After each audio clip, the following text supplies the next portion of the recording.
माझं नाव सरिता नरेश देशमुख आहे। मी एरखेडा कामठीला असते आणि माझी वय 53 वर्ष आहे। मला ब्रेस्ट कॅन्सर झालेला होता। ती माहिती झाल्याबरोबर मी पाठक सरांकडून ट्रीटमेंट केली आणि त्यानंतर मला तिकडलं काही पटलं नाही तर मी अमेरिकन हॉस्पिटलमध्ये अजय गुप्ता सरांकडे आली। त्यांनी मला समुपदेशन वगैरे केलं। मला त्यांनी 12 किमो लिहून दिले आणि मी 12 किमो अमेरिकन हॉस्पिटलमधून घेतले।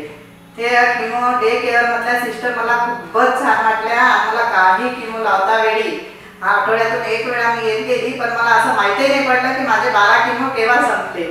मला आता असं वाटते की अजून मी 2-4 किमो इथूनच घेतले असते तर बरं झालं असतं।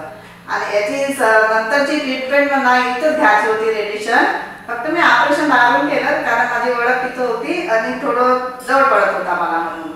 आणि इथं जे मला कलेक्टर ऑफिसकडून जे डिस्काउंट मिळालं, इथं सर्व मला ते सुविधा आणि जे बोलणं चालणं आहे सगळ्यांचं ते, आणि जे आपल्याला जसं वाटलं तसं इथची मदत आपल्याला मिळते।